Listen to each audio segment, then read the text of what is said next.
just another night for Supernatural Girls. Real stories, real answers to life's biggest supernatural mysteries. And now for another exciting interview with paranormal experts from this world and others. Here's your host, paranormal researcher Patricia Baker, on the one, the only Supernatural Girls.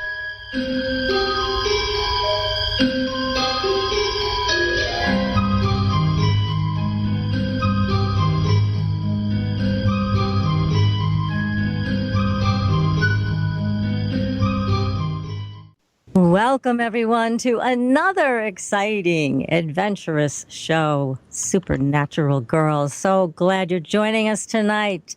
I'm your host, Patricia Baker, and I am here with my co-host, PK from Tucson, Arizona.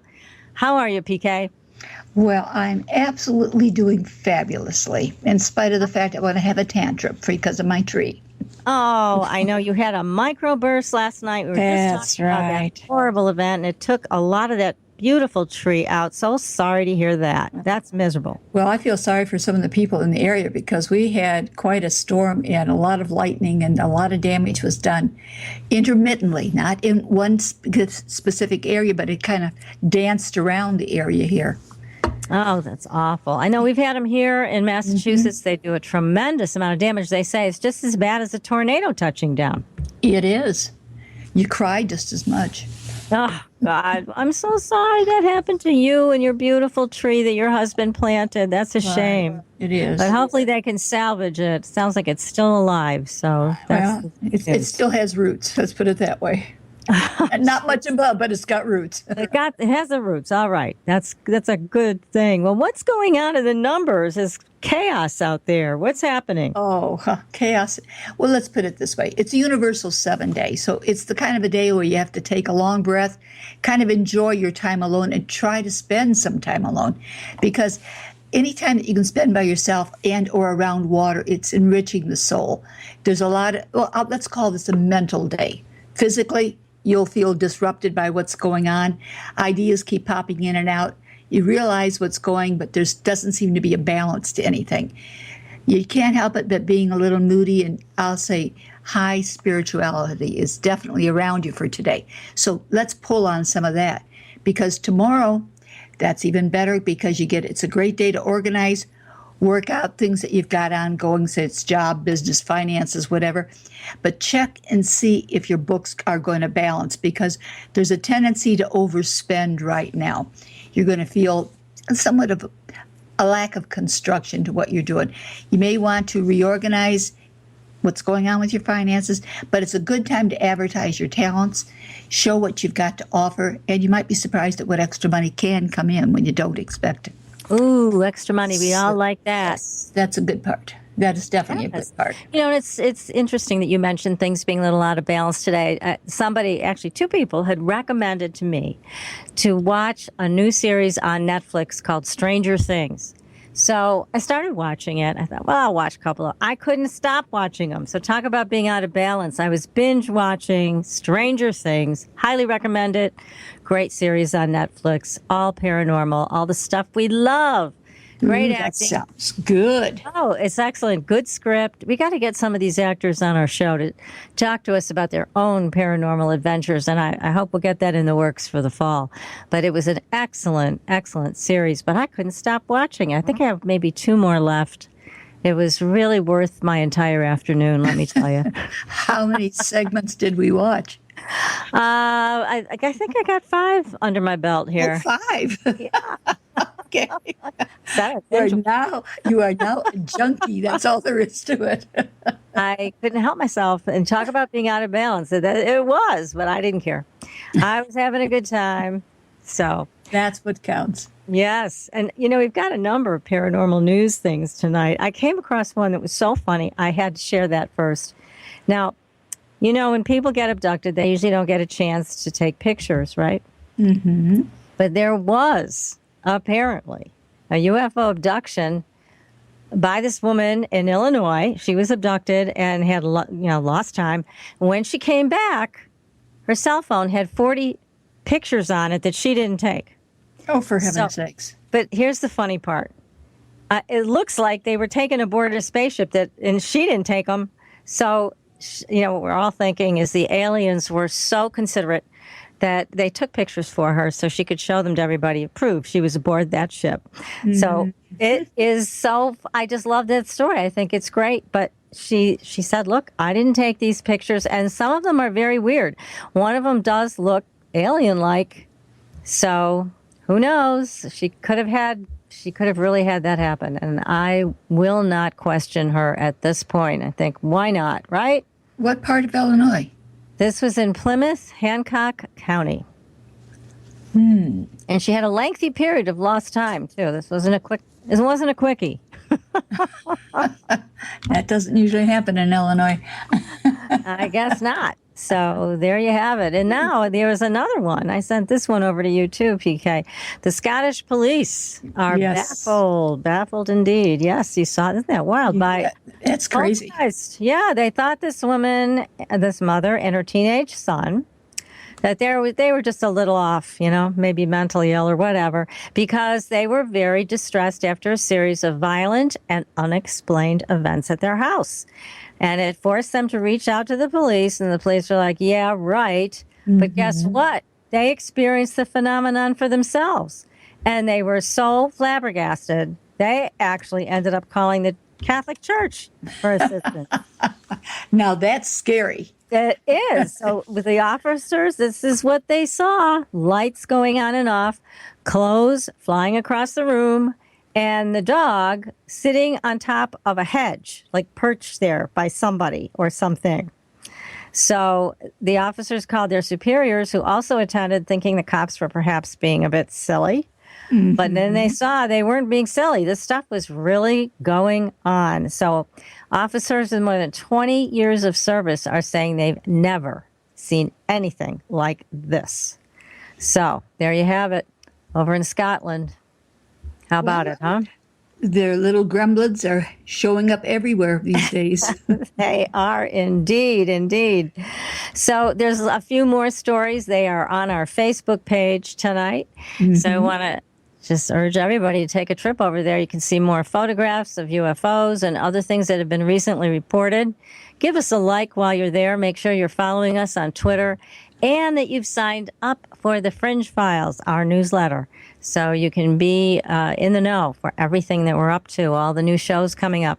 Next week, we have a psychic detective that has worked with police departments all over the country. Robbie Thomas is going to be here, so don't miss that. Get your questions ready for Robbie.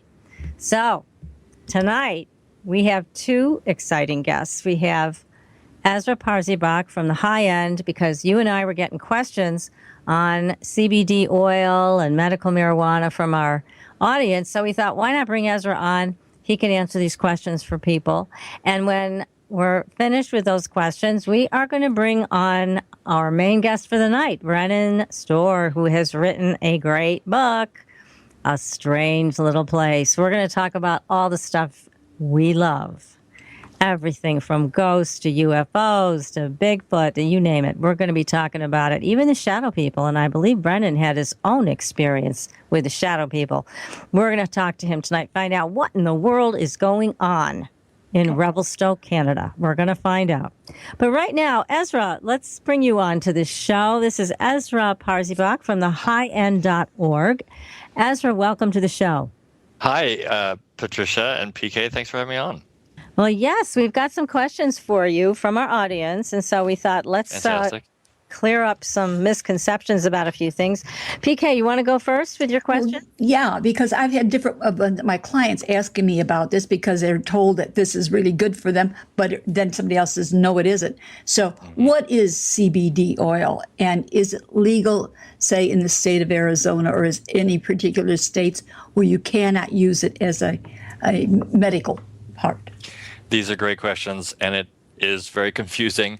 But basically, CBD is an acronym for cannabidiol. Cannabidiol is a compound that is found in the cannabis plant. It's found in hemp and traditional medical marijuana. And what they've discovered is that all these compounds in the plant do different things in our body. CBD doesn't get you high. They've discovered it doesn't get you high, but it has anti-inflammatory attributes, and it has anti-anxiety attributes. And it doesn't interact with medication and is non-toxic. So it's this new exciting thing that people are trying and using, and it's not THC, so it's not regulated, and you can buy it online. There's tons of places, but thehighend.org is where I have my CBD that I've researched, the companies that are the provide the best, and I really like what they do and what they stand for. And so I use this particular brand of CBD that I really love and have had success with. Well, that's good to know, because not everybody wants to take a chance. You know, we go by a name we don't always know. When you have somebody like you that knows what it's all about and can give good information, then you don't feel threatened by it. Exactly. And when you think of cannabis or marijuana, you think, well, getting high, and you don't want to get high sometimes, or maybe all the time you don't want to get high. And so CBD is a great way of using some of the medicinal qualities of the plant. And if it's formulated correctly and used correctly, some people just have great success with it, where other medications fail or other treatments have not worked for them. Do you have information for how it's to be used and how to best use it for whatever purpose you're looking for? Well, I've been formulating my own remedies, trying to figure that out, because it's so new. People don't really understand the dosing. But basically, if I sit down with someone and learn what their, say, anxiety is, or when their inflammation in their gut flares up, then I can say, all right, you need this level, this dose, and you should take it in the morning.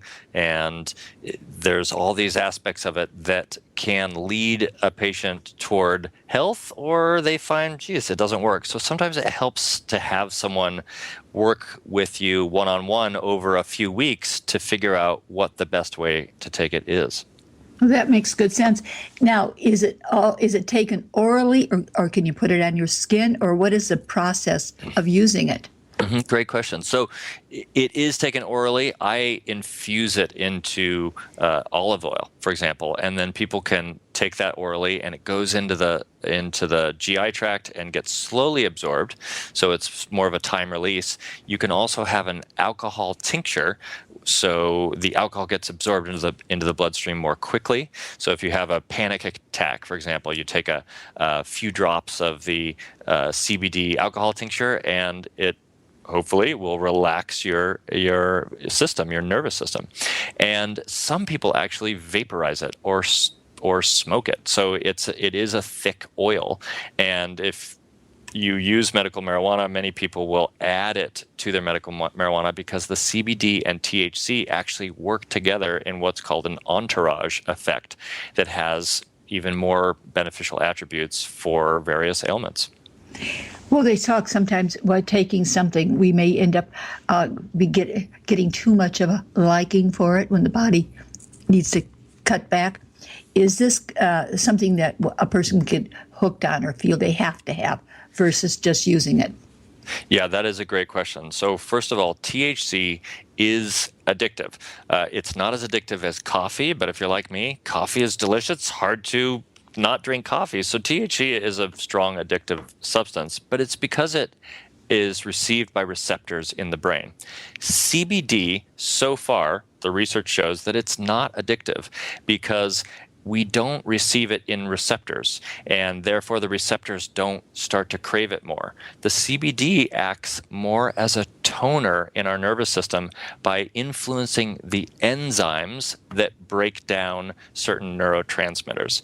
So essentially, it's a lighter, kind of standoffish compound that the body can receive and not feel addicted to. It's a very fascinating substance. That's great.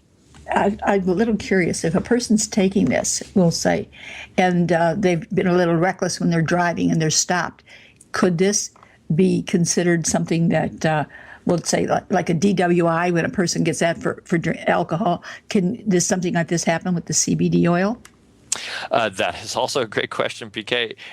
Well, if they're testing for CBD and they find it in the system of the patient and it goes to court and they say, well, we believe CBD is a factor in this DUI, they'd still have to prove that CBD impairs the driver. So it's, I don't recommend it. I don't recommend taking, drinking too much coffee and driving, or not getting enough sleep and driving. We have to be very careful. I have never seen or read about anyone using CBD and being impaired in driving, but it's always important to be careful with anything we try. I always recommend people try it on a Saturday when they have free time and they're going to be safe and surrounded by people who support their health. I think that sounds wonderful. That's good advice. And we've got a whole bunch of questions that just came in from the chat room, and I'm going to run down them very quickly, Ezra. Okay. And then we'll have to go for tonight. But obviously, this is a very popular subject with our audience. Everybody wants to know the right way to use it.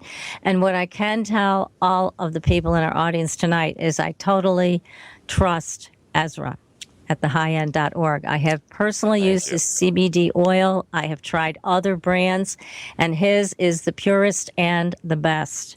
And Ezra knows what he's talking about. He's been doing this for many years, and he understands the different strains of marijuana. There's so many of them. He understands what they all do and all the products that they can be made into. But to find what's best for you and your health, I agree with Ezra. You really need somebody to walk you through it, and Ezra's your man. So he can be found at thehighend.org. You can schedule a consultation with him. You can buy his CBD oil online, and he's got varying strengths of that. But I highly recommend that you make that reach out to Ezra. But here's a couple questions Ezra will run through very quickly. Donnie wants to know, have you seen the video of an oncologist that is showing THC killing lung cancer cells while leaving healthy cells alone? Yes. Well, essentially, there's a lot of research and a lot of debate about THC's effect on cancerous cells. So I'm going to dispel the myths right now and say, no, it doesn't cure cancer. But there is evidence of moderate cancer cell reduction with THC as well as CBD. And if you have cancer or know someone who does, I definitely recommend researching it. I have a great article on thehighend.org about cancer that details a lot of the scientific studies.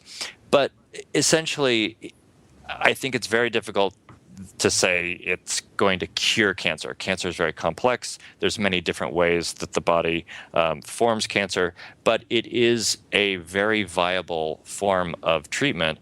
There are clinics in California that are utilizing radiation and conventional therapy for cancer as well as THC and CBD. So it's promising. That's great. Now here is a question from Max. Max wants to know, can you put CBD oil in brownies?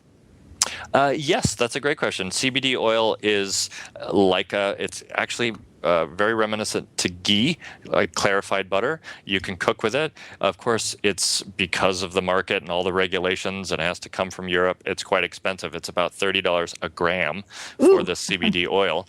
But it can be infused, like I sell it at thehighend.org, infused in olive oil, and you could put olive oil in a brownie and derive benefits. I recommend taking it straight because it's very subtle, and so you want to know what your proper dose is before you start cooking with it and infusing it into foods where it can be difficult to sense what's happening. It's such a non-psychoactive drug that you don't necessarily feel it unless you really put your consciousness in the proper spot and have the proper guidance and know when to utilize it for various ailments. Right. And I'm going to refer Janet Lynn. You've got a great question, but we won't be able to get to it tonight. But I do suggest you contact Ezra to have it answered. The question is, what is the best combination of CBD and THC for neuropathy and inflammation? So be sure to contact Ezra with that question, Janet Lynn. I'm sure he'll be happy to answer it for you.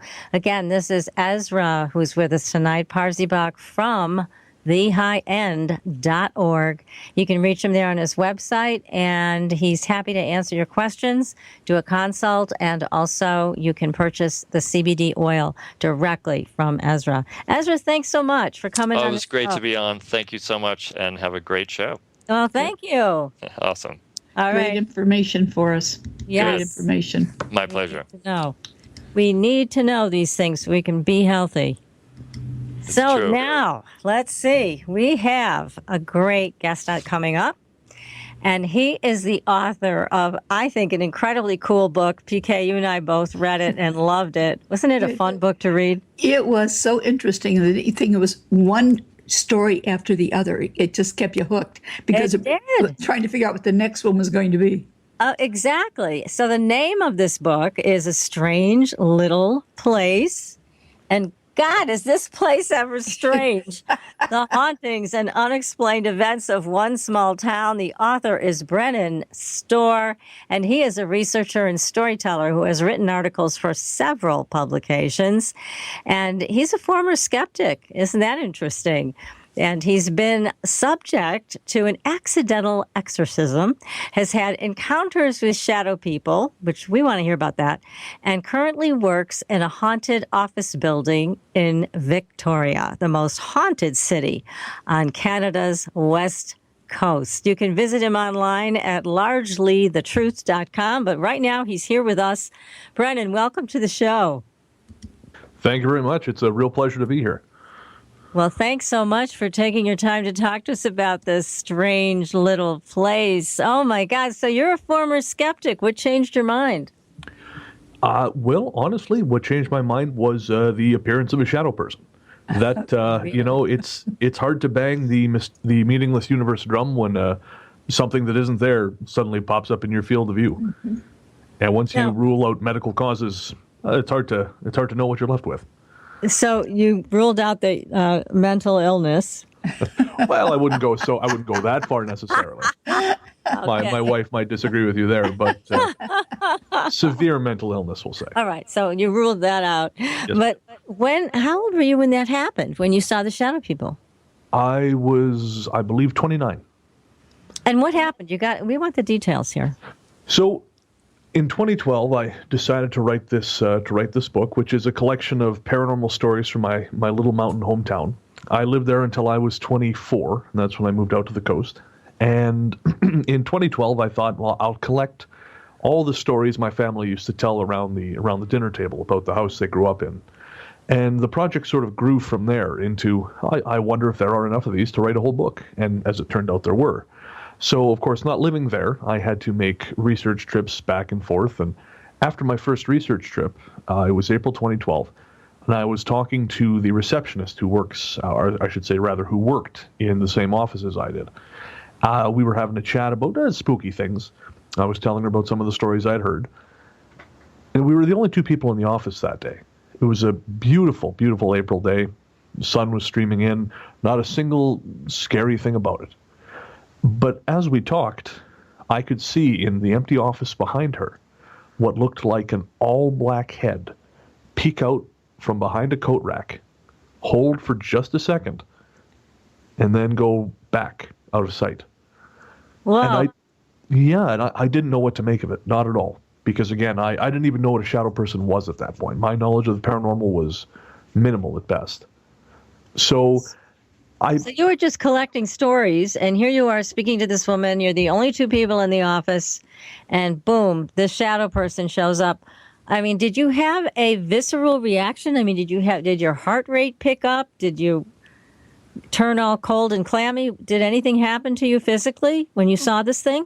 Absolutely. The way I can best describe the sensation is a kind of internal panic, sort of a scrambling for some kind of mental handhold, so to speak. I felt the color sort of drain out of the day, and I really started to go kick in overdrive. And it took a real force of will to just settle myself and say, no, I didn't see anything. I don't know what you're talking about. I'm going right back to the day I was having before that. And that would have been fine if I hadn't seen it again later and if it hadn't touched me. Ooh, now was this the same day? No, this was about a week and a half later. My wife goes to work earlier than I do, and so I woke up about 8:30 in the morning. I believe it was May by this time. And again, it was a lovely spring morning. The sunlight was coming in through the blinds. It was, for all intents and purposes, the beginning of a very lovely day. And then I realized there was something standing just to my left in the corner of my vision. And I thought, well, that doesn't make any sense because there are night tables there. Someone can't stand there. So I turned to look, and as I turned to look, this thing, which was a shadow in the shape of a man, fell across me in bed. And it was like electricity running throughout my entire body. And I always say this sounds ridiculous, but then I fell asleep. Huh. It seems like such an unlikely reaction to what is essentially a bending of your entire worldview, but I guess my brain said, no, we're not doing this today. And It's almost like a shock. Yeah. I think- Yeah, puts you to sleep. Electric shock. yeah, I think it is. And so I woke up 30 minutes later, and I thought, well, that was something. And I didn't think much about it, but I realized later, and of course I didn't make the connection at the time, it was many months later that I made the connection, that marked the beginning of the blackest depression I have experienced since I was a teenager. Ooh. Yeah, and I mean, I've struggled with depression all my life. It's no secret, and it's something I've eventually come to control with diet and exercise. But that was a throwback to the very blackest, bleakest periods of my life. Just this internal sense of discord and misery, and it lasted for about 2 weeks until my wife and I got into quite a big argument. I provoked quite a big argument, which is unlike me. I'm normally a big teddy bear. I don't like to fight. But for whatever reason, I just had this real chip on my shoulder, and then it was gone. The feeling was gone, and since then, I of course had what I referred to as my accidental exorcism, and ever since that time, I've seen the shadows. I believe at least once since, but it's as though they can't come near me. The last time it was no nearer than I'd say 10 feet away. Now, with the shadow people that you had an experience of, did they, some of these folks that have had this happen say that they wear hats. Did you have the kind that were wearing hats or not? No, these were not hat men. I'm passingly familiar with the phenomenon now, but I had to Google all this and sort of learn it that way. But no, they were just shadows in the shape of, I say men, because they just did not have any outwardly feminine traits. But no, they were just, shadows in the shape of men. And very, very curious and unfortunately handsy. Now, why do you think you got to see them? What's the explanation that you think of why this happened to you? Well, I wish I had a definite idea, because then I could not do that thing. But And we couldn't do it either. Tell us. That's right. But I think the best way to illustrate it is a story that happened, something that happened to me when I was in New Orleans last year. Last year, I went down for the International Remote Viewing Association conference in New Orleans just to see what it was all about. And while I was walking around New Orleans at night after the conference, I ran into a fellow who was an artist. And we got talking and traded stories back and forth about supernatural things that had occurred to us, because these stories just seemed to find their way to me. And he said, people like you and me, we have to be careful, because most people just live their lives. But people like you and me, he said, we're drawn to push deeper into something I call the principalities. And that's where all the dark things live. And he said, for whatever reason, we were drawn to this. And the problem with being deep into the principalities is you see the things, and then the things see you. And so I have to wonder if my opening my awareness to all these supernatural things, to the world, the larger world around me, if it maybe left me open and allowed things to see me as well. Yeah, that's a really good thought and question, and we're going to hang on to that because we're going to discuss this some more when we come back from our break, which we're going to take in about 30 seconds here. But again, we are talking to Brennan Storr this evening. He is the author of a great book called A Strange Little Place, The Hauntings and Unexplained Events of One Small Town. We are going to find out what in the world else is going on in Revelstoke when we come back from our break. You are listening to Supernatural Girls Radio and we'll be right back.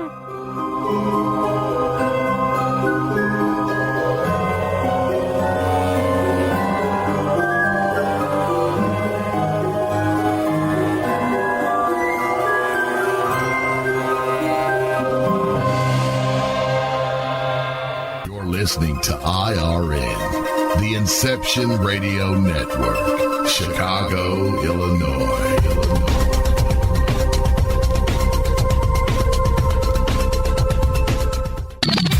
You didn't forget what's coming up tonight, did you? Hi, Inception Radio Network listeners. This is Amanda. Never miss that interview you were looking forward to or the show on your favorite topic. Follow IRN on Twitter, I_R_N, and get reminders about the evening's live shows as well as fun and important updates throughout the week. That's I_R_N, and never miss a great show again. My name is Ezra, and I'm from thehighendorg. You've heard of medical marijuana, but who can you trust for proper guidance? Here at thehighendorg, we have all the information you need. Did you know that scientists have discovered cannabis can reduce inflammation, pain, and spasms? It's helped my patients reduce the symptoms of autoimmune diseases, PTSD, autism, and insomnia. A compound from hemp called CBD is doing wonders for intestinal issues, anxiety, and the nervous system. I sell this compound at thehighendorg. I've worked as a medical marijuana consultant and educator for the past 6 years, and here at thehighendorg, I can help you choose from the hundreds of cannabis strains and products and find the ones that are best for your needs. To learn more about cannabis, schedule a Skype or phone consultation, or to have a CBD product shipped right to your door, visit thehighendorg. That's the high end, all one word, .org. I'll help make your health high-end.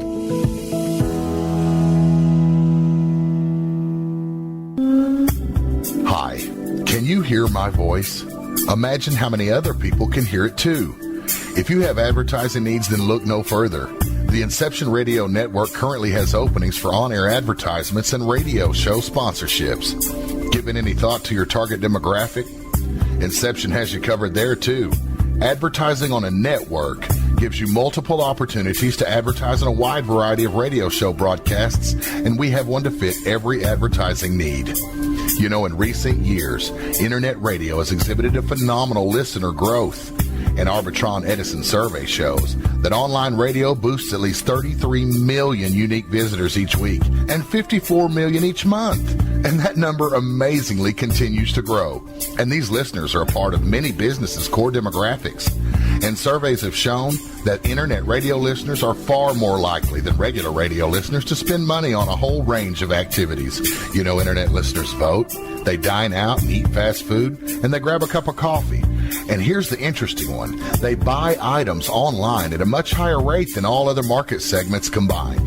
Internet radio also enables businesses to connect with consumers during work hours, where increasingly more lifestyle decisions are being made. Advertise with the best. The Inception Radio Network offers competitive advertising rates to fit just about anyone's advertising budget. Stop by today at www.inceptionradionetwork.com or call us toll-free at 1-888-919-2355. Get the word out. Get results with the Inception Radio Network. Are you a fan of Inception Radio Network? Do you reckon it's the best alternative talk radio station on the planet?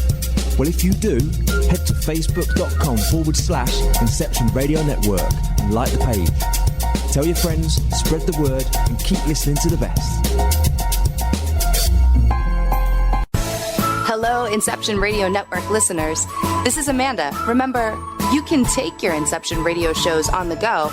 Just download the Inception Radio Network app for your iPhone, iPad, or Android smartphones and access live shows, past shows, guest lineups, and much more. Just visit the iTunes Store or the Google Play Marketplace and download it today for free.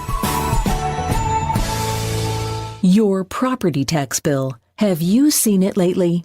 It's frightening. Your property taxes are going up while your home value is going down. It's time to fight back and win.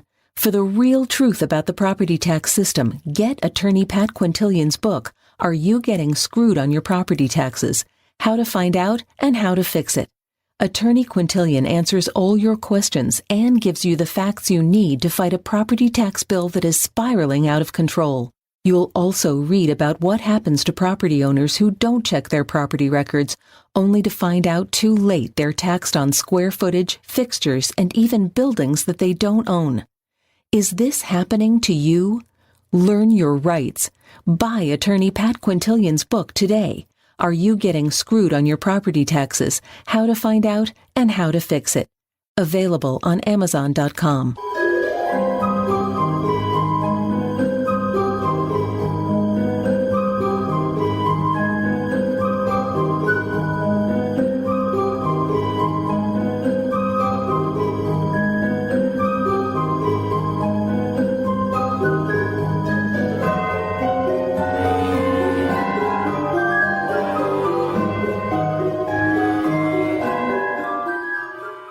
Welcome back, everyone, to Supernatural Girls Radio. I am your host, Patricia Baker, and I am here with my co-host, famous numerologist PK, Patricia Kirkman, and our great guest, Brennan Storr. He's the author of a super book, A Strange Little Place, The Hauntings and Unexplained Events of One Small Town. So we were talking about the shadow people and why you and all of those great questions, and you had some answers for us. So let's keep going with that, and then I have a couple questions from the chat room for you. That sounds great. So in terms of why me, again, I don't think I'm special. I just think it's that I started looking, and so I think it started looking back. And for whatever reason, I seem to keep stumbling into these things, not shadow people specifically, but the paranormal. Especially, it seems to be increasing. I like to say that if there is such a thing as a reluctant paranormal investigator, I am that. Well, that's good. That's good. So you really, I'm sure, check your facts and do a lot of soul searching before you report on any of this. But certainly the shadow people have been reported for quite some time. I've had my own experiences with them that were interesting, but it's still a mystery. The shadow people are still a mystery. Absolutely. As many of these things are, but it's really cool you've had that experience. Now, Trisha Reynolds is in our chat room, and she has a great question. She wants to know, has the government shown any interest in this town? Well, not to the best of my knowledge, with one exception. I have one story from a friend of mine who was traveling back towards town late at night with a friend of his when they saw 3 orange lights in the sky arranged in the shape of a triangle. And as I understand it, this is not an unusual phenomenon as far as ufology goes. And so they saw these lights rearrange themselves in the sky. And then the next day, there were a lot of military personnel around. And certainly, now I filed a Freedom of Information request with the Canadian government, and they said there was I believe it was an event happening at that time, some kind of memorial event, which they said explained the military presence. And I tend to agree. I'm not necessarily much of a conspiracy theorist for most things, but there is definitely that case where the military was present within a day or so of one of these sightings. So there was some military presence just on the basis of what your friends told you about that sighting. But, you know, it's not unusual. And this is why I think Trisha's question is a good one. It is not unusual to find government involvement in paranormal areas. We had a guest on the show who wrote a book about an area in Litchfield, Connecticut. And on this particular property, there was a government installation, a farmhouse above ground, and the government installation below ground in this area where there were much the same phenomena that you report in A Strange Little Place. So I think it's a very valid question to ask about government involvement. They seem to be there when these things go on, especially when it goes on a lot. Then they seem to want to know about it. Absolutely. I suppose ultimately there are questions of national security, especially when things are involved are in the sky. I wonder if that's the thing that often attracts their attention. Or maybe it produces some kind of measurable disturbance that we are not aware of, or at least that registers on instruments to which we are not privy. I think that's pretty accurate, what you just said. Absolutely. Now, here's another question, and this one is from Sonic, who wants to know, was this town that's haunted in the past involved in witchcraft? Not to my knowledge, no. As far as I know, the town itself has no solid or unified religious history. I know certainly there were a lot of Italian immigrants, so there's a lot of Catholics there. We have, there's a United Church. There's I believe, a small synagogue. But the town itself only dates back to about, I believe, the late 1880s.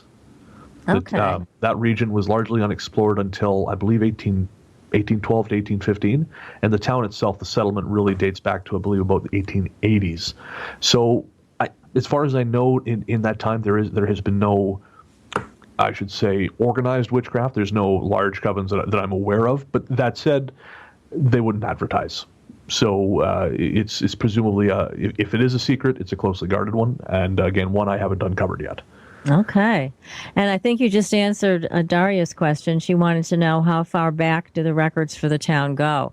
So you just said, what, the 1880s is where the records begin, or was it even before that? Thereabouts, I would say the 1880s. The town originally started as a small settlement along the river called Farwell. And that was the initial incarnation of the town. And again, I believe that was in the mid to late 1880s. That particular detail is a bit fuzzy in my mind, but not much further back than that. It's a pretty wild region, and very difficult to get to before major highways came in. Yeah. So now another question from Don Donnie. Have you tried to find out the history of the land before the town was even established? Like, was there a burial ground there that was disturbed? Well, it's possible, and I actually mentioned that possibility in my chapter, The Courthouse Square, because in the area around our courthouse, which is an unusually grand courthouse for such a small town, it's a beautiful, I believe it's neoclassical style building. I mentioned the possibility, it has been floated to me, that whole area is haunted, perhaps because it itself was an Indian burial ground. But there are no records for that, and that particular courthouse was built, I believe, in 1912. So if they had uncovered remains during the construction process, I suspect they would not have been treated with the respect that they would be now. And so in all likelihood, there wouldn't have been any record of that. Interestingly, I do know that the whole valley, which is home to the town, was once home to a band of First Nations band called the Sightings people, who would move up and down the valley with the seasons. And what's interesting about that is when we were kids, we were taught that there never had been an indigenous population in that area, that they never settled there because of the avalanche danger. But I very quickly learned while researching the book that's simply not true. So, okay. yeah, certainly there has been, and it is publicly acknowledged now, it's not a secret, but there was a group of people who would move up and down the valley. But as far as a specific burial ground, I'm not aware of that. And I don't believe that's a case, because Revelstoke's a fair size. It's spread out, and the area of activity stretches, I would say, for 30 miles on either side. So that would be quite a substantial burial ground. Yeah, that certainly would. And there's not a lot of people that live in Revelstoke, right? What did you tell us, 7,500 or something like that? It's a small population. Yeah, 7,500, and the downtown is concentrated. The actual residential areas are spread out a fair bit. But 7,500 is, I believe, where it's at right now. I'm sure someone could correct me on that, but I don't believe it's risen over 10,000 since the 1980s. And now you talked briefly a few minutes ago about a UFO sighting. Tell us more about the UFO experiences in that area. The UFO experiences in and around the Revelstoke area are fascinating because they represent so many different kinds of phenomenon. It runs a gamut from simple twinkling lights passing over a mountain to a brick-like object visible above a mountaintop, which then disappears instantly. Some of the more dramatic ones have been of real interest. The most dramatic of which I would say would have to be what I call the Rogers Pass Fireball. Now, the Rogers Pass Fireball is an event that took place in, I believe, January 1997. And it was witnessed by a group of rail workers who were switching crews on a train in a canyon east of town. Rogers Pass is a particular mountain pass on what's called the Trans-Canada Highway, again, roughly 30 miles east of Revelstoke. It's a treacherous road. Even in the I should say in the winter, it's a treacherous road, and even in the summer, it's got some curves that'll get you if you're not careful. Mm-hmm. And at about 1 a.m. in January 1997, this group of men were again changing crews on the train when they heard an incredible explosion, and they turned to look down the valley, and they saw coming over the mountain an enormous crackling ball of energy. Oh my goodness. Like a miniature sun crackling with electricity. And it passed from one side of the valley to the other in about, according to what I've heard, about 30 seconds to a minute, and then disappeared behind another mountain on the other side. Now, one person to whom they had initially reported the event posted it online. Now, of course, this is about 2000, so we're talking early web days. But they were contacted by a researcher from the University of California at Berkeley, who believed what they may have seen was the testing of an energy weapon based on the designs of Nikola Tesla. Huh. Now, yeah, interesting. It's fascinating possibility. But when I floated this to people who had actually seen it, they said, no, not possible, because whatever it was looking at us. Oh, yeah. That's interesting. Yeah, it sounds a lot like the Travis Walton experience, Fire in the Sky. I mean, that's what he described seeing. It's this big ball of energy on fire. So it sounds very similar to the UFO that he was taken up in, actually. It does. And that area was home to another phenomenon which was the only one that actually frightened me while writing the book. Everything else was a great time. We had fun. I met some great people. But writing about the phenomenon of missing time genuinely unnerved me. And there was one case I found. Unfortunately, I was not able to trace it back to the person to whom it actually happened. They were it was posted posted anonymously online, and so I was not able to find that person. But their account essentially describes missing about 90 minutes on that highway I've described, which is again very treacherous and this kind of thing that requires your attention.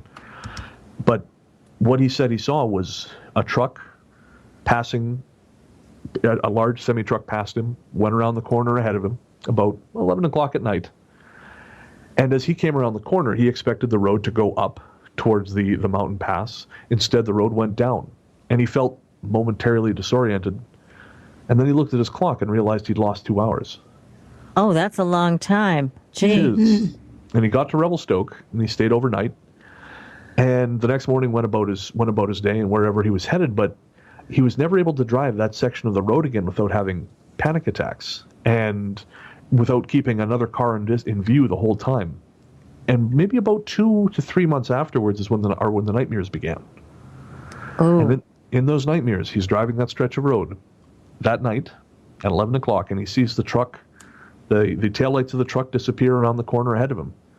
But in the dream, they come back.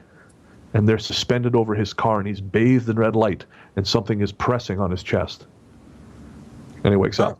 That sounds like an abduction experience, doesn't it? It absolutely does. And not far from where the train crew saw the Rogers Pass fireball. So it does suggest there is something unusual about the area. And also, when you talk about his reaction, the panic attack, when he drives that stretch of road, he has to keep other cars in his vision so that he can, drive. I mean, he sounds totally traumatized from whatever happened. Absolutely. Excuse me. Absolutely. It really seems to have unseated him. And I'm hoping I can find this person and get in touch with him, but it's such a sensitive subject and appears to have been so traumatic to him. I suspect he may not want to talk about it. Yeah, but he wrote about it, so who knows? Maybe he's waiting for you. It could be. So if you're listening tonight and that's you, make sure you contact Brennan Storr. Yeah, because oh my God, the poor guy. I mean, you think about what he's still living with in terms of this trauma, like so many abduction victims are living with even today. But there is help out there, and hopefully if he can get to you, maybe you can get him to a place or a person who can help him to settle this down in his memory. It's very hard for abductees to come to terms with these types of things. And especially, I think, guys, because they're used to being in charge and used to being in control. And here's something that's totally out of their control. Absolutely. And I think the other thing that happens, and this is addressed in another story in my book, I think for people who are shut off to this kind of thing, when it happens, it just blows the doors off. That's right. If you're not at all prepared for it, you go from locked door to hole in the wall because you cannot process any of it. And That's a really good point. I mean, because PK, you and I, we're so used to talking about this stuff, and our tagline is where paranormal is normal. For us, this is normal. But for so many people like this poor truck driver, it's not normal. So it's not something he would be thinking about in his daily life, and bam, it hit him big time. That's it. And another story which I heard about UFO sightings, it was the same thing. It was 3 men working on a ferry boat on the last ferry of the night, and the 4th man was working in the engine room doing something when his 3 crewmates ran in babbling to him. And these are 3 men who'd worked on this ferry boat for some years. This would have been 1975. So they were not, they were not new to this, in terms of boats. They were hardened men. And they were just dumbstruck by what they had seen. And what they had seen was a shadow roughly the size of a football field passing over top of the boat some 100 feet up. And in an instant, big. It's enormous. Very big. It's like a small planet. Okay. And in an instant, blue flame came from the back and it was gone. And the man to whom they told this thought, well, this sounds a bit loopy, but the 3 men he had worked with, he'd been working with them a while, they were all very solid people, and it shook them. And all 3 of them, now, of course, I'm not saying these things are connected, because these are people's lives, and I certainly don't want to make sensationalistic claims, but these men died within 16 months of the sighting. These were relatively healthy men who died from sudden breakdowns in their body.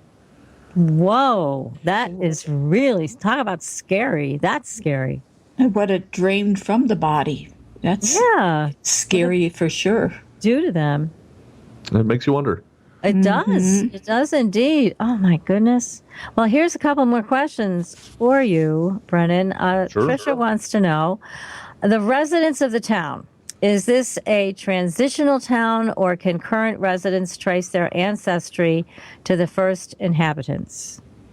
I would say it's a combination of both. Up until 2007, it would have been the latter. Most people who were there had been there for quite a long time. It's a sort of place where my barber had been there about 10 years, and he was still the new guy.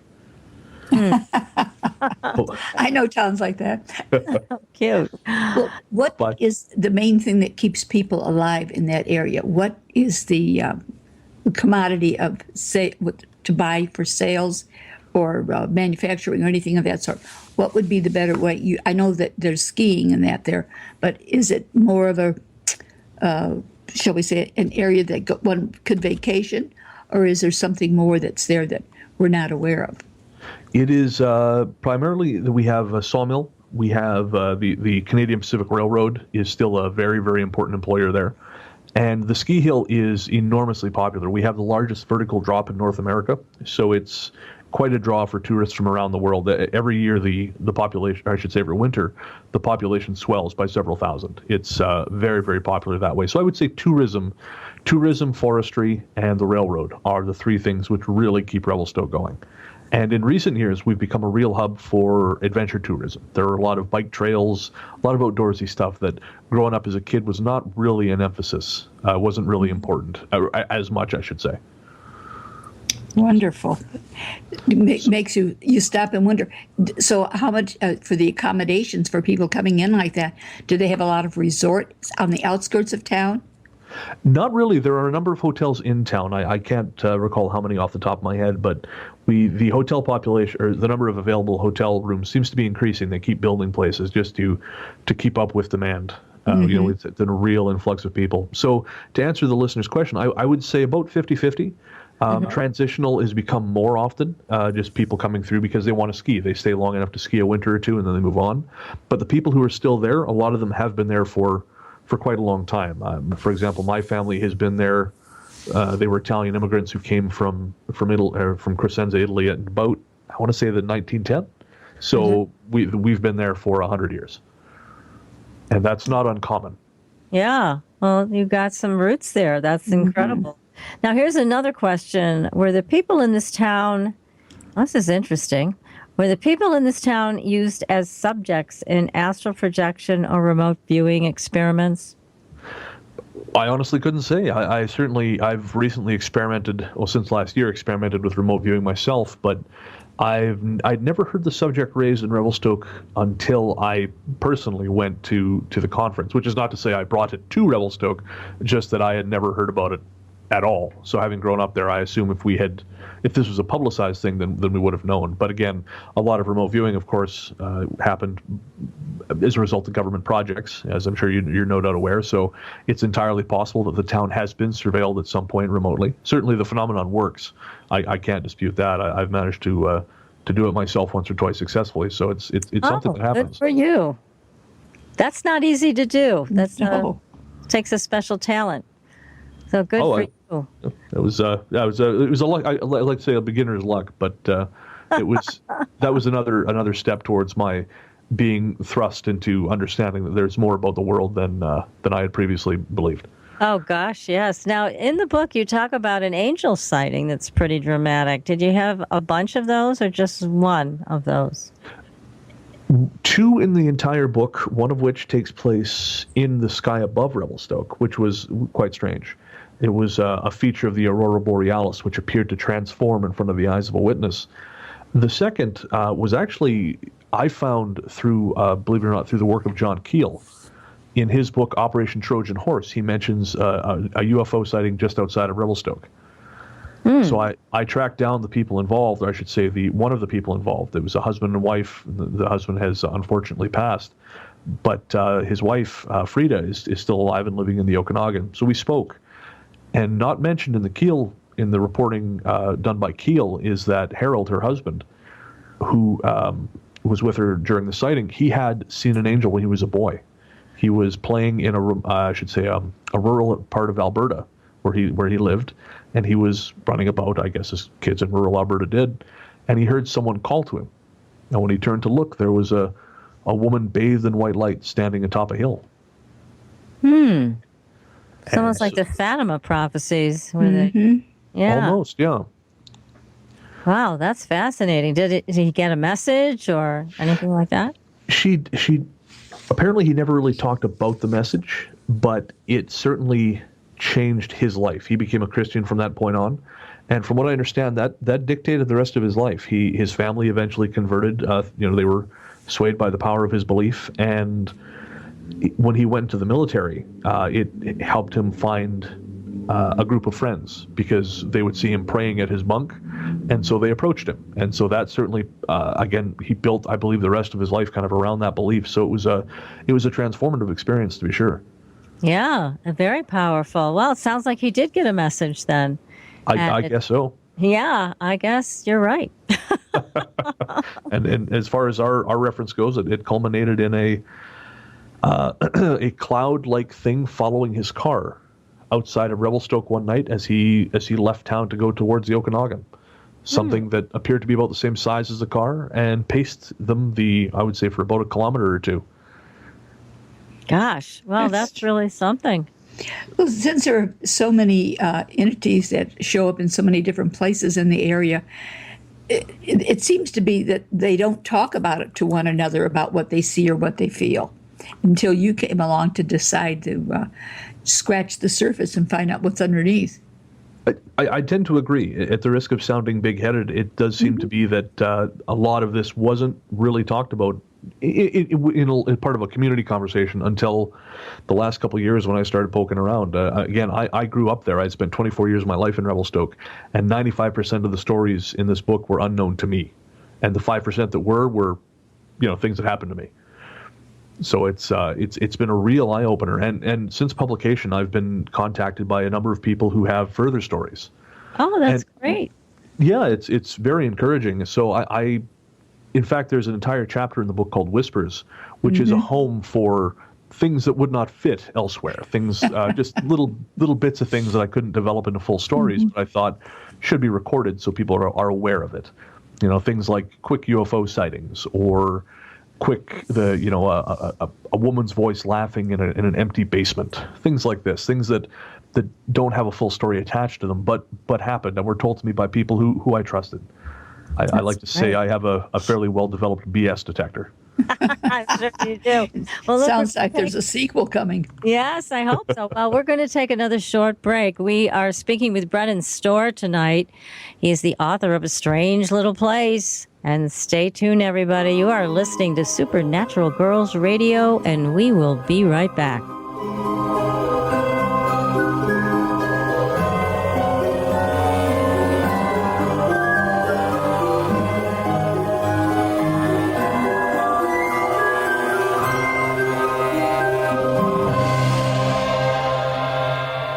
Listening to IRN, the Inception Radio Network, Chicago, Illinois.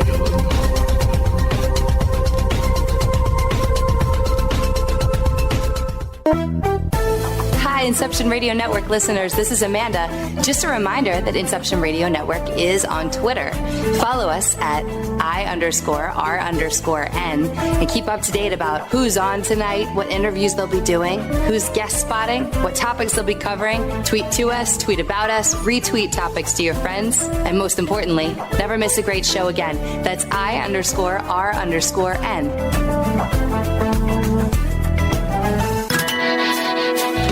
Don't have a computer? Is your internet connection down? Don't worry. Use your trusty cell phone or landline and call into our listen line at 401-283-6700 to listen to the Inception Radio Network 24/7. Again, that call-in number is 401-283-6700. For the Inception Radio Network, I am MJ.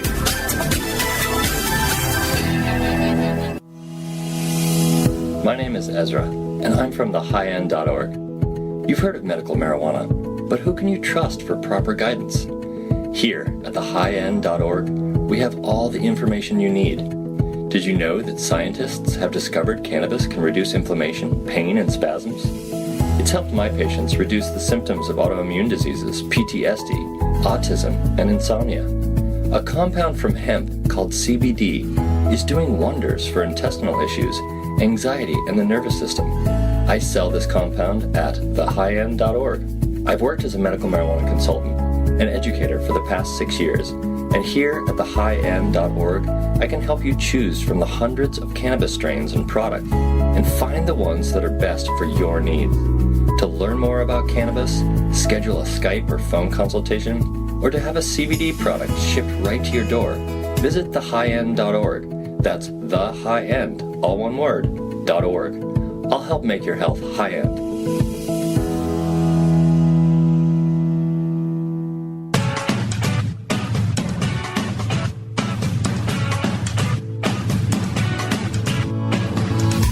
Hello, Inception Radio Network.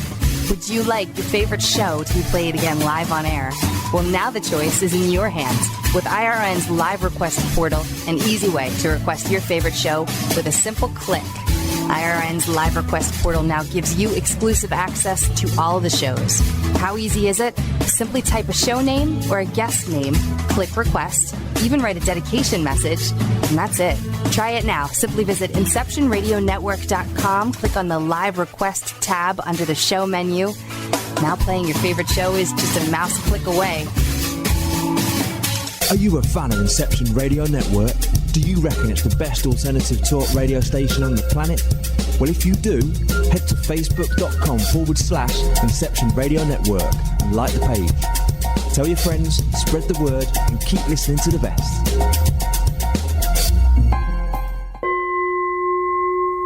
Are you ready for a new experience of freedom and powerful connection?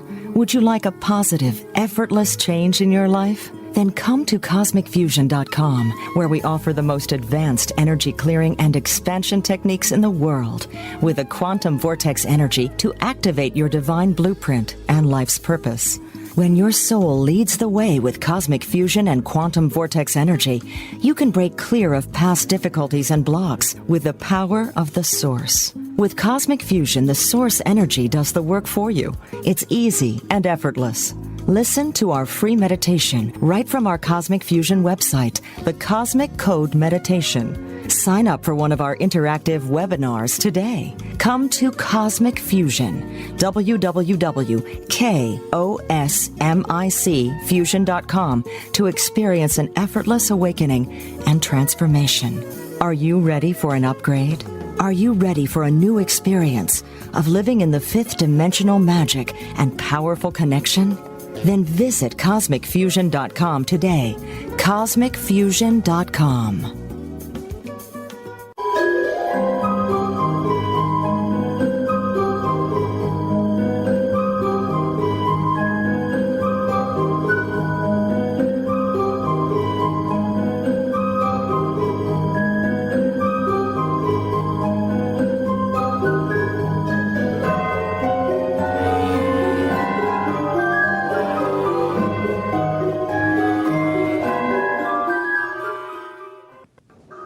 Welcome back, everyone, to Supernatural Girls Radio. I'm your host, Patricia Baker. I'm here with my co-host, Patricia Kirkman, PK, and our guest tonight, Brennan Storr. A strange little place is what we're talking about. The events that have gone on for years, the hauntings, the UFO sightings, the Bigfoot sightings at Revelstoke. So here we are, Brennan. Oh my gosh, there's so much to talk about that's gone on in this little town. It's crazy. Well, I think one of the most fascinating things about Revelstoke is that it's still happening. You know, these are not. I mean, some of them are certainly historical sightings or historical stories, but a lot of these are still in motion. And I think one of the more interesting things that's going on is what I like to call the second geography of Revelstoke. There seems to be a commonality to dreams about the place, which. Yeah, in terms of the structure of the town. And to start the story, I have to tell sort of a semi-lengthy story about a dream I had. And in that dream, I am on top of what is called Farwell Hill. And I am gassing up my car at this little gas station that in reality is no longer there. Two children come out from behind the gas station. And in the dream, I recognize them. I know their families, and we talk, and it's great. And so they ask if I would like to come visit. And I say, of course I would. I offer them a ride, and the little boy says, no, we'll walk. I made a path. And I thought, oh, that's cute. You made a path. Okay. So in the dream, I follow them behind the store. Now, in real life, there is quite a sheer hill behind this store. But in the dream, the sheer hill is there, but there is also this set of wooden steps.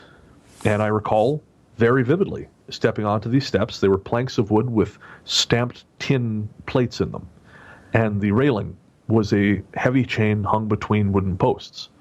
Now, the stairs are quite steep, so I was forced to focus only on my feet. And I went down and down, and at one point I heard the rushing of water, like a waterfall. And then the next thing I knew, I was at the bottom, and I stepped out from some hedges, and I was on a dirt road. The road ran to the left and the right of me. The children ran off ahead to my right. I followed. And they ran over a small footbridge, which was made of thin strips of wood. I distinctly recall that. And under that ran what I believe was a stream or a creek. Having crossed the stream, I started up a small rise, and I saw a man pass ahead of me, and I thought, I know him from somewhere, but I don't know where. I got to the top of the hill, and I looked out to my left, and I realized that the road continues, disappears out of sight, and in the distance I see Revelstoke. And I thought, well, I know all four roads out of town. That road isn't one of them. But I'm here, and I don't recognize where I am. And I in the dream, I think, well, fair enough, because you accept things. To my right, the road descends into a mountain valley, and this is where the kids have run. So I follow them down the hill, and at this point, the sun is setting. And along the road to my left, I see a bunch of huts, and the huts are all uniform in size, sort of a thatched roof cottage type deal, but inside each hut is a bizarre mishmash of styles. There'll be a brand new refrigerator with what looks like an 1800s wood stove. And in one of the huts, just for a moment, I think I see a woman, a heavy woman, at the stove, but then she turns and she's gone. And I think, well, I must have been imagining the whole thing. The children have stopped at a house right at the end of the road. And so I follow them, and they're standing outside with their parents. The valley continues off into the distance. The vanishing point is further than I can see. And again, it's beginning to get dark, so the shadows in that part of the valley are deepening. I meet the parents, and we chat, and it's great to catch up with them. But whenever I press them about what they're doing, they defer. They want to know what I'm doing. And eventually they invite us inside for dinner. So we go inside, and We sit down to this lovely dinner in a wood-paneled dining room. One wall of the dining room is entirely glass, and it looks out on the valley. And by this time, nice. Oh, it's lovely. And by this time, it's night, and the valley is dark, and I can see a moon rising. And looking at this food, I distinctly recall there were these chocolate chip cookies. And I'll tell you, you ever want to sucker me into something? Chocolate chip cookies. There's the bait. Okay. But something told me not to eat them. And so I declined. And they never asked questions. They just went about eating. And then they asked me to help clear the tables because they had guests coming. And so the guests arrived in small groups, and they started to dance in this emptied out dining room, looking onto the valley. And the music played, and they turned, and eventually the moon was full. And I realized as they passed through the moonlight, these people became transparent. And I realized they're all dead. Huh. This is the land of the dead. And that's why I couldn't eat the food, because you can't eat their food, or you have to stay. And the dancers sped and danced faster and faster, and I woke up. And I thought, well, that was a nifty dream. Except Christmas last year, I was talking to a friend of mine, and he told me about a strange run of dreams he'd been having. And in those dreams, he explores this mountain valley just outside of Revelstoke, and he describes it as being like a fantasy setting. It's wild with streams and rivers and mountains. And he describes the location of this valley to me, where in real life, if it would be just beyond the river and just beyond the small rise behind the river. And I thought that was interesting, but I filed it away until later that night when I realized where I was standing in my dream, when you look back towards the city, and where the valley begins, puts me in the same location as his valley. That would make you stop and think. Now, Yeah. I will share this with you also, Brennan. I was a dream therapist for over 20 years. I will tell you, quite honestly, that dream is not of your own direction. That direction of that dream came from outside of you. It's a very expansive dream. Now, when you were telling us this, I could feel the expansion of the energy. It's much bigger than you, that dream. Interesting. And it didn't come from you. I mean, that's not a likely dream for you to have. So the question is, who is directing that dream for you? And your friend. And probably others. And others. Because I was describing that very dream to someone, and I just got to the part about the stairs when the woman, who's a friend of mine, stopped me and said, the railing's made out of chains and wood, isn't it? Isn't that interesting? Yeah. So who's doing this? And I'll put my money on the extraterrestrials any day when it comes to things like this. I've seen them manipulate dreams before. And I would say that they were directing you and your friends, the people that you spoke with that had this very similar vision in their dreams. It wasn't really a dream. This was a direction, and they were watching how you would react. That's fascinating, because there was one other that I think is really striking to me, and that is a common dream between me and another friend, I realized, about a road south of town which doesn't exist in the form which we recall, but we both recall this road that winds a long way through the mountains and sometimes is flooded out by rivers. And for whatever reason, we both dreamed of this place, but independently. And when we came together, we realized it. And it just baffles and it defies conventional explanation. So it makes me wonder what their end game is, what they see, what they're expecting out of this. That is a good question. And from what I've been able to determine, they love to watch reactions. They like to see how you're going to react to the chocolate chip cookies or the people who are dead when you finally realize they're dead. And I'm sure they put that thought in your head as you were dreaming. So they love to watch those types of reactions. And the question is, why you? Why this town?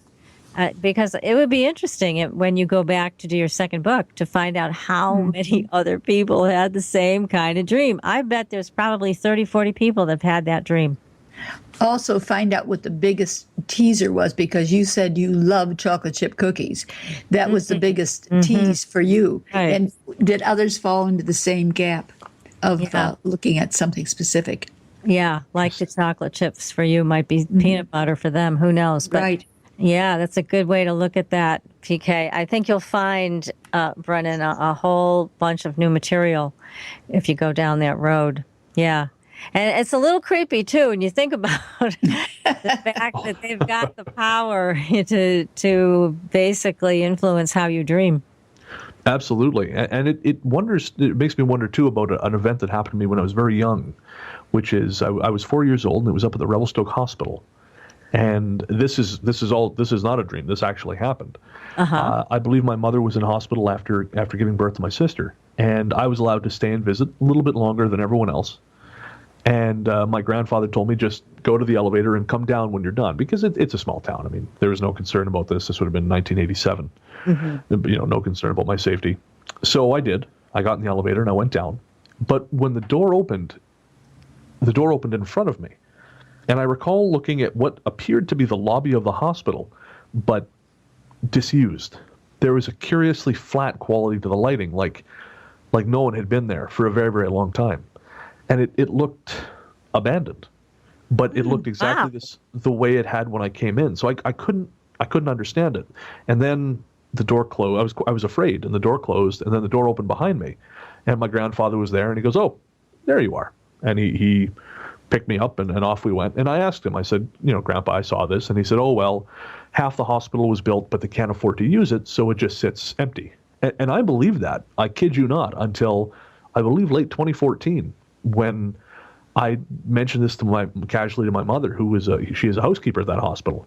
And she said, no. She said, that's insane. She said, the top floor is not used, but where the door opens on the ground floor, if the door opens in front of you, that should be a well-lit corridor. It's not a storage area. And so I thought that was of course, very odd. And later that year... You're lucky you didn't step off. I think you're absolutely right. Because when I went to see a psychic, which is not normally something I do, but my wife had got me a gift certificate, so I went. Because I believe that you can perhaps talk to the departed, but I don't really have any questions to ask. I figure I'll meet up with them, when it's time. But soon enough, huh? What a good husband you are. Oh, she's a good wife. She puts up with me, so that's great. But so I went to the psychic, and she asked if I had any questions beforehand. So I just wrote down what happened that day in the hospital, and on a piece of paper, and that's it. Nothing more identifying than that. And according to this woman, my grandfather came through, and he and I were quite close, and he passed about 11 years ago. And he said, "Do you remember when you were very young and you used to slip between dimensions?" Well, that's a good example. I guess it is. Yes, And it's lucky you didn't step off that elevator, because I think you would have found yourself in a different time frame, dimension, or whatever. It would have been so scary for you. So thank God you didn't get off that elevator. Amen to that. It was unnerving enough as it is. I bet. Oh my goodness. But it's somewhere you knew it, somewhere you felt it, right?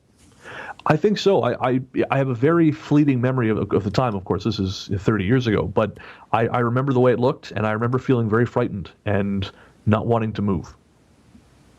That was good.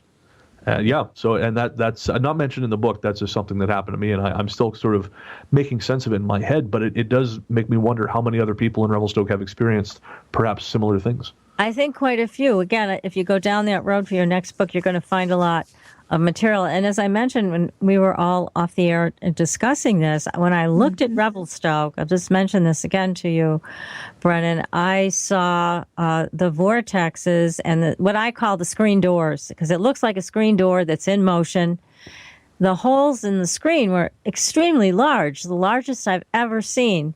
And to me, that gives me the feeling that things could easily come in from other dimensions. You could easily slip through into another dimension when the vortexes and the portals look like that. They're not supposed to be that lax. They're supposed to be much tighter. And you could that's the feeling I got when I checked into Revelstoke when I was reading your book. So yeah, I think that you'll find other people have had similar experiences with space and time. be interesting to see how many other people have tried to figure it out without letting others know, for fear that they be looking foolish. But I think there's a lot of questions there. It just seems like there's so much happening. It's almost like watching ping pong balls bouncing off the wall. Yeah. Yeah, there's so much going on. Now, we were going to also talk to you, Brennan, about Sasquatch, Bigfoot sightings. And experiences. Oh, yes. Yeah, we have a number of Sasquatch sightings going back as far as I recall as 1977, when a group of tree planters found enormous, as I understand it, enormous footprints in a remote region while they were planting trees, and all felt quite unsettled. But I think the most fascinating account that happened was something that was reported to me by an old friend of mine. This fellow is a forester, and he was traveling again east out of Revelstoke very early in the morning, heading to work. And he had several weeks prior he had hit a bear on his way to work. So when he saw a hairy figure by the side of the road, he thought, "Oh well, that's another bear, so I better slow down." And that slowing down allowed him to really get a good look at the thing standing by the road. And that thing was standing upright. And it wasn't a bear. It was about 4.5, 5 feet tall. It was muscular. It was thick. And it had long, stringy hair. He believed it was maybe 6 to 8 inches long. And it was just leaning against a tree, watching him pass. And as he passed, the thing reached out, stepped away from the tree, reached out, grabbed the tree with its palm towards the tree, and used the tree to pivot around so it was facing the opposite direction. And then it walked on its hind legs into the tree line and disappeared. And of course, no bear has that kind of motor control. No. Right. It's not possible for bears. Yeah. Now, did your friend have his windows down? I wondered if he got a whiff of that horrible smell that Bigfoot is supposed to have. He did not, unfortunately. He had them up. I think it was quite cold, and he was previously traveling at highway speeds, of course, which makes it difficult to have them open. But that's far from the only one. I had some issues with rights in regards to certain accounts I'd found online, but there are, I would say, at least a solid 6 to 8 that I recovered. Stories of Bigfoot stepping across the road, stopping traffic. In one particular occasion, it disappeared entirely. It crossed the road to a side of the road which has a chasm, on the other side, and it just seemed to step over and was gone. And people actually parked and looked over to see if this, again, they thought maybe it's a bear, maybe it's fallen over the cliff. Nope, there was nothing down there. But some enormous hairy thing had crossed in front of them on its hind legs and stepped off the edge. Incredible. Well, and this is not the first time that we've heard about Bigfoot disappearing.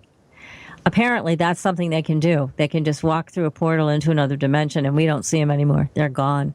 I've heard that, yeah, and I've heard that's sort of not a popular theory among the more some of the, say mainstream Bigfoot researchers. I don't know if that's true, but I've been told that this is not a popular theory because it takes away from the sort of the undiscovered ape theory. Mm-hmm. Right.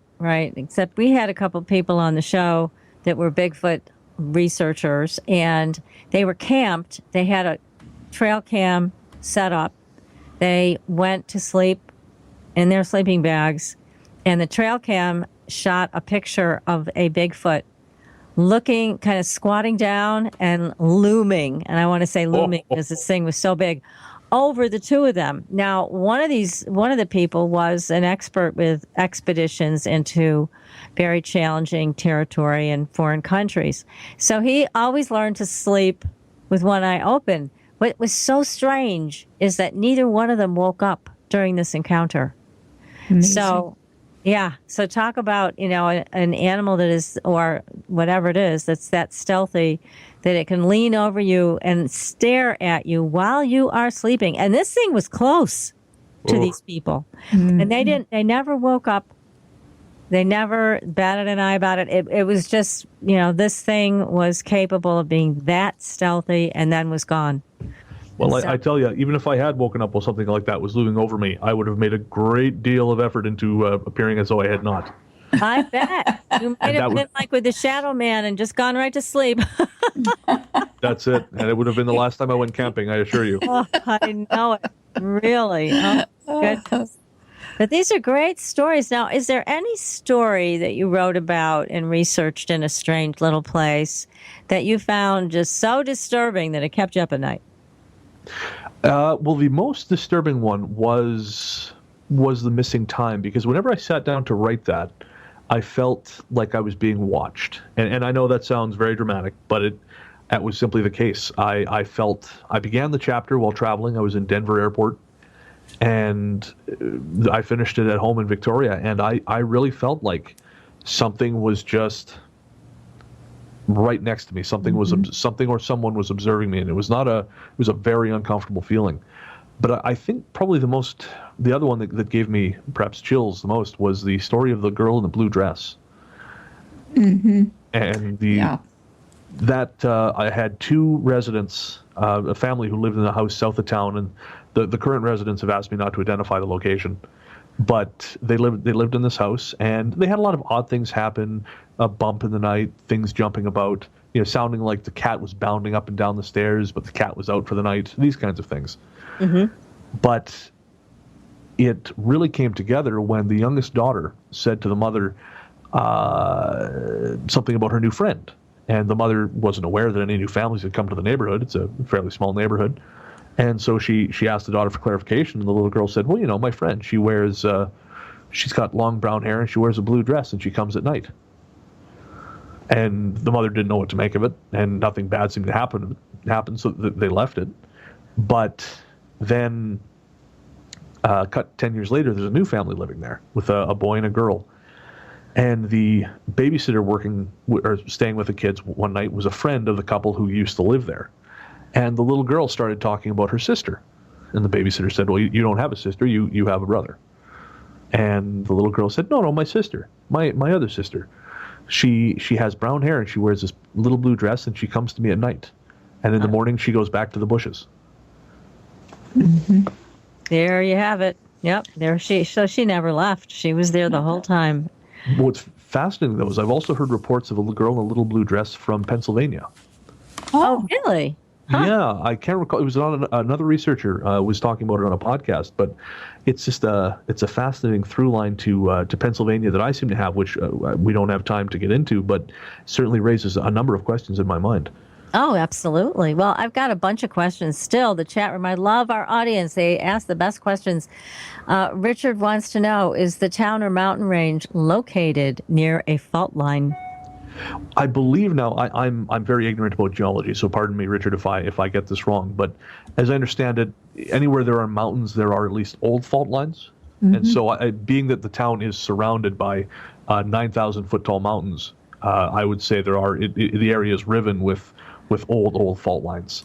And of course, I have been told that this has some effect, that certain things travel along these faults, but obviously I can't speak to that. But yes, I do believe there are a number of old fault lines which run through Revelstoke. You may want to also check with Peter Shampoo, who we've had on the show as a guest.